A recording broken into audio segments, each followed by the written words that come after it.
Hawking is like as the greatest physicist of modern times, and Isaac Newton as the father of classical physics. I thought this would make an interesting exchange if they could do such a thing. So I asked him.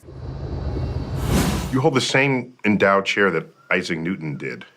I'm just wondering if we had some way to communicate through time with him and tell him about what life is like today. Are there any questions, any problems you might want to hand him to solve? Is the solar system stable? And what happens to a star that cannot support itself against its own gravity? Okay.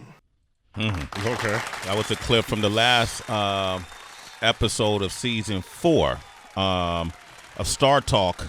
And it has Stephen Hawking, who's you say the greatest physicist of all time. Well, Isaac Newton, definitely. Isaac Newton is okay. Yeah. Okay. No, Hawking is great. No, but he would even agree that Newton is a badass. Okay. Yeah. Which is interesting to me to hear from him, right? Yeah. Okay. Did you know the answers to those questions he would have asked? No, it's not that I have my own answers. I want to hear his answers. Okay. Right. And we have the privilege of I get good guests on Star Talk because these are people they're famous for various reasons. In that case, I was interviewing a scientist, but most of them are not scientists. This coming season, I interviewed Anthony Bourdain. That comes out on Monday. Yeah, wow. And that's kind of bittersweet because when someone leaves us, you want them to have. You want them to have left behind something that's more of them, so that you can keep drinking it in. And in this interview, it might have been one of the last that he had given. You just see a little more the geek side in him. You know, we talk about the science of taste and food and preparation and the culture. There's anthropology as culture and how food reflects your culture, and so we just talk about all of this. And so it's a fun, it's entertaining, and sad interview. Yeah. Do you? I had a chance both with Tupac and Big. After I did an interview with those two incredible icons. They passed away. So you go back. Yeah. I go back. I go back to Africa. Okay. I didn't know you 70 years old. Yeah, I don't know. No, who's a lot older than that. They say black don't crack, but it's been a few lifetimes for me. You best believe it. My energy just keeps passing through different masses, and it's like there you go. I'm quantum phasing all the time. Check them out. Okay, don't start me up. Okay, but now in retrospect, it's like, had I known, I would have asked this. Have you had that moment? No. So I try to. Well, that's an important fact. Yeah. You don't want people to not have. For me, who was it? Frank Sinatra said, "Live every day as though it's your last, because one day you'll be correct." That's right. Okay. Yeah. Okay. So my one time with Anthony Bourdain, I'm asking him everything I can possibly think of asking him. Okay. There's nothing I'm holding back. Same with Steve Hawking. Save with Steve. Oh yeah, Steve Hawking died too. Right. Yeah. Of course. Yeah. So no, I'm asking things that I want to know that I think other people will want to know, and you don't want to leave anything on the table. You want to put it across. And otherwise you lead your whole life that way. And how many people say, I wish I said this to my father before he died. No, dude, you could have. Yeah. You could have. Just you should have been a little closer, you know? Don't give me this, they're dead, I can't do anything anymore. Yeah. Do it all while you're alive. Yeah, because that's when it counts. It's when it counts. Right? Yeah. Off the subject a little bit, Neil. So Orlando and we were having this conversation about sleep, and he noticed that he started to have, do they call it sleep paralysis? Sleep paralysis is a thing. Yes. It's a thing, like when you feel like you can't get out of the Right. bed, you can't move, and you feel your mouth talking, but nothing is coming out. You have your muscles, you cannot move your muscles, correct. You can. Yes. Where does that come from? Because The brain. So here's what's interesting. Sleep paralysis. I'll tell you what I know about it. Okay. I'm not going to claim expertise, but I know something about it. Okay. And the only reason why I know something about it is many people who assert that aliens visited them while they were asleep and pinned them down and did experiments on them. Okay? These are people who are prone to sleep paralysis. Because sleep paralysis, you can't move, and you kind of wake up, but not quite. Right. And could still be a dream state going on.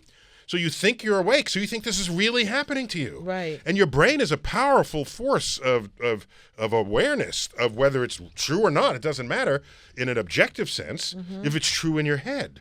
So I know about it because of people's claims of things that have happened in the night. And so sleep paralysis, you can't move no matter even how hard you try. And this can be folded into a dream where you're trying to run away from something and you can't, and you're stuck, yeah. This is why we invented science, to establish the difference between what's going on in your head and what is objectively true that we can all agree with outside of your head. And the methods and tools of science enable us to establish this. Okay. So sleep paralysis entirely in the head. Really? You actually cannot move because your brain has separated what it's thinking about from any motor coordination that it normally is in charge of. Wow. Yeah. I noticed because over the years you come to the show and always allude to questions about, what? Aliens, extraterrestrials.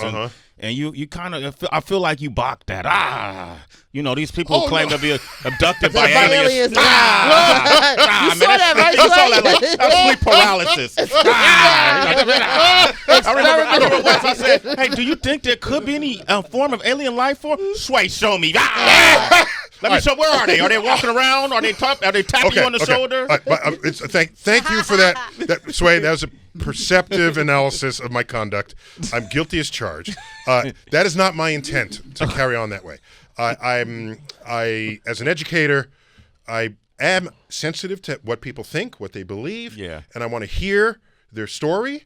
And if to the extent that they want me to shed some light on their story, I will. And if I ever seem impatient, that I'm at fault for that, and that's not my intent. Oh, no, not at all. I take it because I remember asking about the pyramids and I know, and I got thug lifed on that one. Do you know this? I got thug life. One of my answers, bam.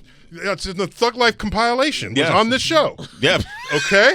This is Thug true. Life. You got Thug Life. So recently, because all I said was that people want to say the aliens built the pyramids, and I'm saying no, Africans built the pyramids, and you're European come to Africa, and it's some technology, some architecture that's beyond your capacity, and you're going to say aliens did it because you will not credit Africa for having that kind of ability. I see you. What's wrong with you? Okay, I see that. Okay. So when you don't, so you must. Ancient Aliens is a series that I want to say comes on National Geographic. No, it's not on National Geographic. What is it on?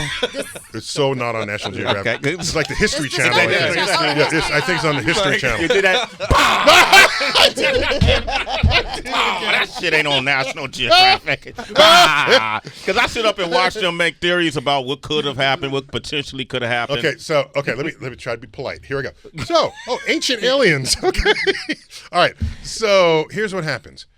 So the guy goes to some ancient scroll or some cave painting or some artifact, and he cannot explain what he sees. He does not understand what it means.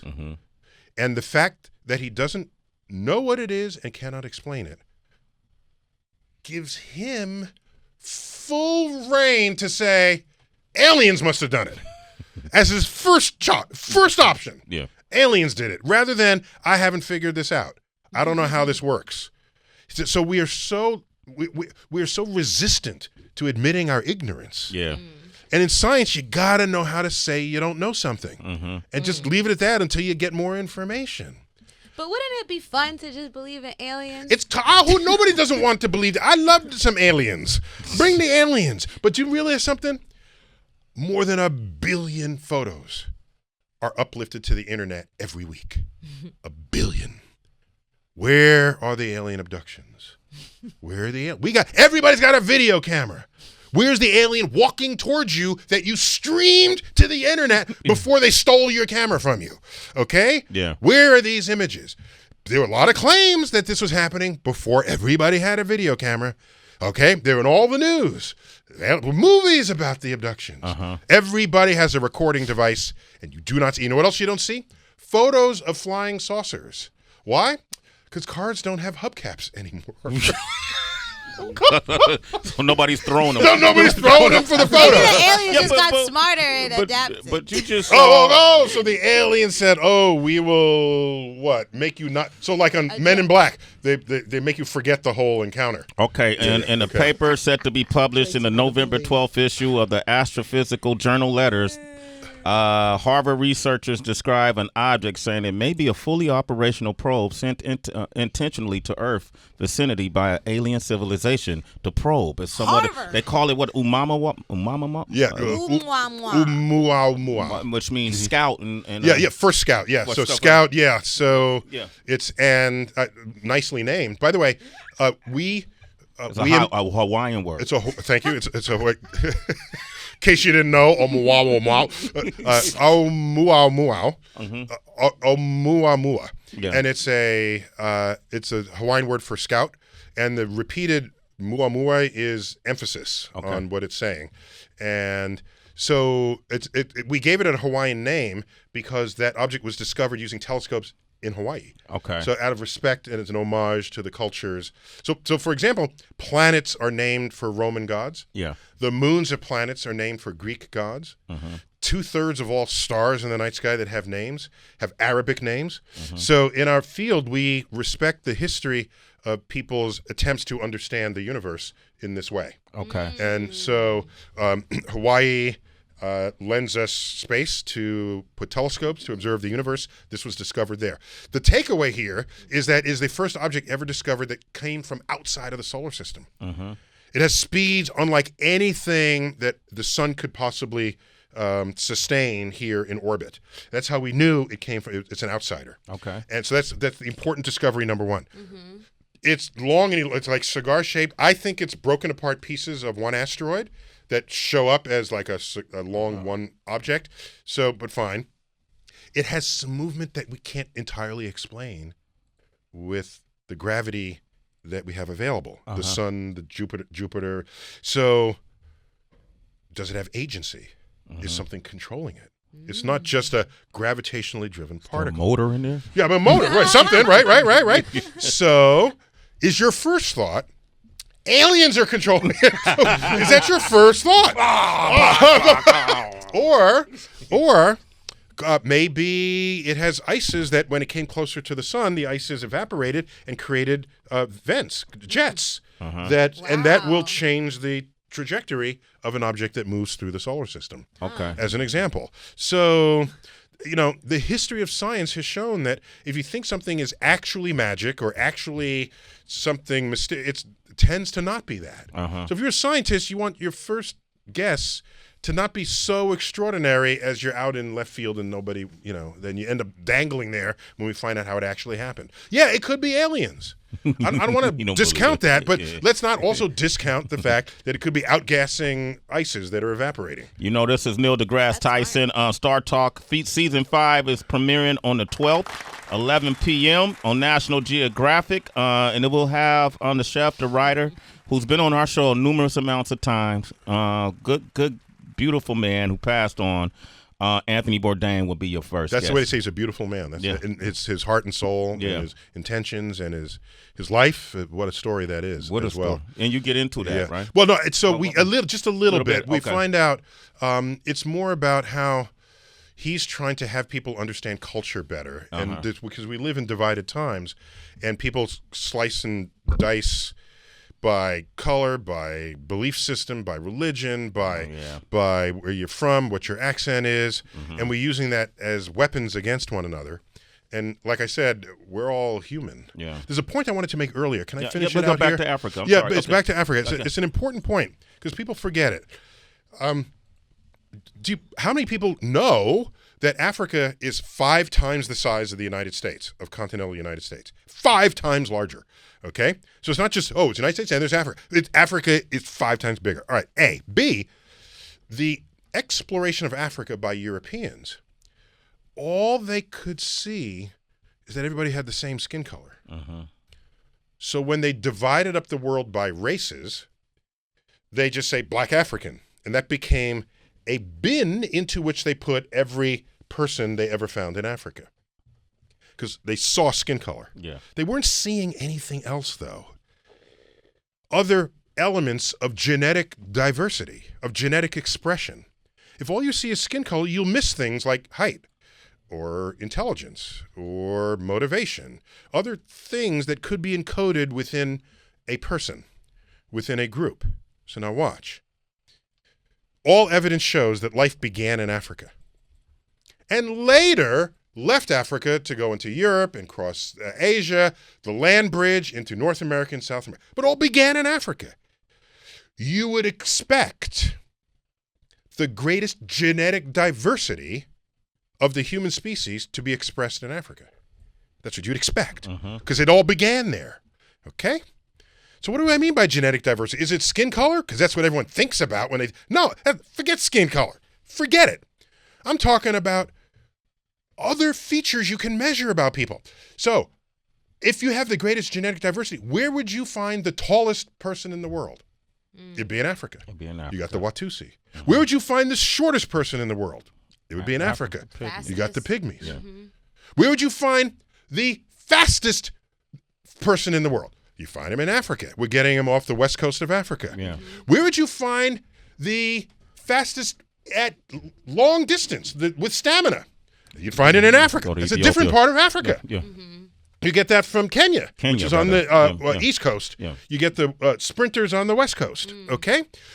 If you wanted to find the slowest person in the world, it would be in Africa, but there's no contest for that, okay? If you wanted to find the dumbest person in the world, however you want to measure it, it'd be in Africa. So the most intelligent The person most intelligent person in the world would be in Africa. And in fact, there is a project called the Africa Einstein Project. And they're looking for the next Einstein in Africa. Wow. Because that's where you're going to find the smartest person there ever was in the world. But historically, Europeans are not thinking that Africa is going to have smart people because that's not how they were represented ever. Yeah. Okay? This was written about, Stephen Gould wrote about this in his book, The Mismeasure of Man. There's a shelf in the British Museum that has a brain in a jar. And it's the brain of a famous psychologist, anthropologist, Broca. Okay? And next to it, on another shelf, are the genitals of a black male African in a jar. Wow. Well, that kind of says it all. Did you save the brain of the African? No, you saved his genitals. Did you save the genitals of Broca? No, you saved his brain. So the inherent bias that shaped how this world now sees itself is tragic. Yeah. But so what you need to think of, Africa has all of this diversity. It's not about skin color. It's about all the rest of what it is to be human in this world. We are just seeing on the surface. Yeah. Because even the Mandingo tribe, it's the biggest penises. Yeah, I didn't know. How you researching?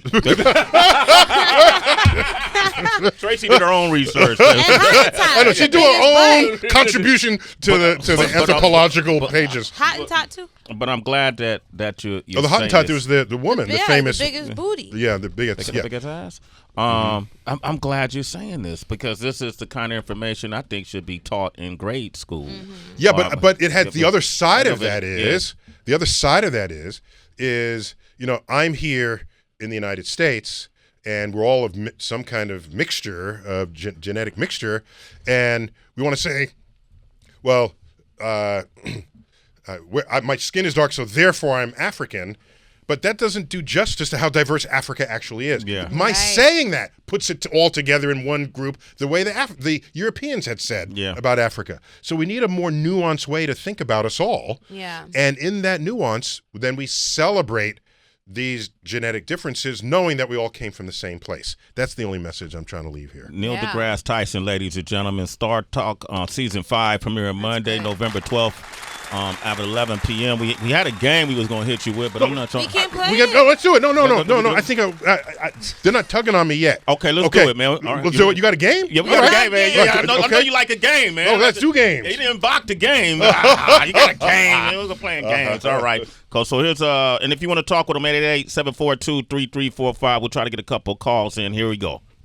Space, full of mystery and wonder. And speaking of mystery, we're going to see if Neil deGrasse Tyson can help answer some of the weirdest things found in the universe.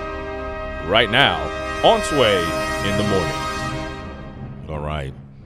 I'm going to let DB do the honors. All right, Neil. So I dug up some really weird things that were discovered in space, and I wonder if you could clarify or maybe add some truth or falseness to it. And if okay? I don't know, I'll say I have no idea what you're talking There about. you That's go. quite all right, like you explained. I'm Okay. proud of my ignorance. Right.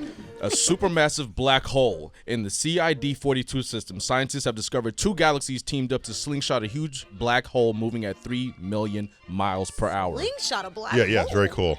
Yeah, so when you have multiple objects in space, you can have what's called a 3-body encounter where there are 2 objects. Everybody's got gravity, okay? So everybody's tugging. Everybody's trying to tug. Right. But there are trajectories that are not uncommon where you tug this way and it tugs that way, and the third object gets slingshot off the side. That's and gets cool. jettisoned back into space. And then these 2 objects end up bound together, and the third one escapes forever. Yeah, okay. it's an ejection from the system. In fact, our solar system, models show, might have been born with as many as 30 planets.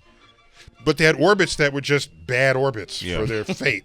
And some will fall into the sun, and others are jettisoned out to interstellar space. That leads us to think that interstellar space might be full of rogue planets. Whoa. Homeless planets with no place to go. That's sad. Yeah. Okay. This next one I pulled for Heather B. I thought she might like this. Sagittarius B2, a huge cloud a few million times the mass of our sun, is floating near the center of our galaxy. Now, scientists have discovered that it's basically a giant river of raspberry-flavored rum. Sagittarius B2 contains about 10 billion liters of alcohol. The cloud is also packed full of molecules called ethyl formate, which smells of rum and is the same chemical that gives raspberries their flavor.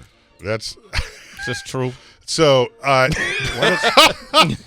an alien. Heather got her fists in the air. Okay, Like so Tommy That was to my Smith. planet. So, in the center of the galaxy, there's a high concentration of a lot of things. Stars, there's a big black hole that's there. There's a lot of gas clouds. There's a lot of interesting chemistry that's going on in them. Alcohol is an organic molecule, and we find alcohol in space. And the list of molecules that have been found by a certain kind of telescope that specializes in big molecules, such as alcohol, it's a fun, long, interesting list, and it includes ethanol.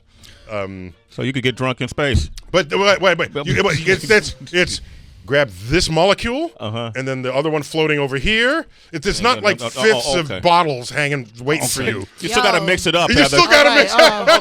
Got work to do even up there. And the Milky Way has a cross, so it's a spiral galaxy. So it looks like a pinwheel, but in the middle there's like a straight section. We call it a bar. It's a bar in the middle. And I wrote an essay about 20 years ago called The Milky Way Bar. And then I talked about the alcohol that is available at the bar, which is just. I know where I'm going. I'm going to heaven, Sway. Okay, there it Be busy. is. Neil deGrasse Tyson, man, it's always a joy to have you on the show. I wish you just became. Thanks, man. You're actually like a 6th member. Yeah. Off the Oh, bench. really? No, Yeah, man, you remember the team. And by the way, I just want to fess up here that I'm like at the limits of my coolness hanging out with you guys. 'Cause I was on Dios and Miro, Jesus and Miro. and I'm the only guy with a button-up shirt in the whole room, and I'm twice the age of the oldest person in the room. And they're asking me, they're excited because one is from the Bronx and I'm from the Bronx, and had a Yankee hat on, so I got a little bit going there, got some groove on there, but I just knew, I said, let them not ask me something that I'll just make a complete fool of myself. And so one of them asked, okay, I got a next question for you. You know, who's your favorite Wutang Clan member? And I said, I only know one. I'm saying to myself, so the Jizza. Yeah, okay, cool. And That was the only one I knew. Because you picked a genius. I you know, know, but I said, it's the only one I knew. Yeah, man. But so I think I hid my inadequacies just in that you one did well. thing. And those guys are but great, I'm man. delighted. Just so you know, when the few times I've been on albums, when Logic called me up, first I'm honored that I'd even be thought of to bring a little bit of science into the creative process, and because it's art with capital A, so musicians, painters, all writers, producers. When science is reached for by the artist and science becomes part of the artist's muse, then science becomes mainstream. Ooh, Yeah. popular. And if science isn't mainstream, people think they can ignore it, and they don't have to think, oh, that's just a class that I took. But science is everywhere. It is in everything we do, and it's in decisions we're going to have to make for the future of our health, our wealth, and our security going forward. And without a level of scientific literacy, we might as well just unravel the democracy and move back into the cave. There it is. So when an artist call, I'm there for them, and I help them out in whatever way I can. And we curated that bond between him and Logic. So we were the ones that made that connection happen once you came on the show. Once you came on the show and he hit me up and I put you two together and never heard from y'all. You're skipping into sunset. Yeah. Y'all been on tour, all kind of shit. Nah, but we love you, man. Thanks for coming through, man. And, all right, man. You're always welcome to come here and talk about science. Thanks. I caught you on a few cameos in movies, too. That's fun. I don't mean to boast. Yeah. But I have a cameo in Sharknado 6. Oh. I know you're jealous of that. Sharknado 6. All right, we got Celebrity Wire up next. Yeah, yo, and I got to talk to you about some wild divorces. We waiting for what? Excuse me.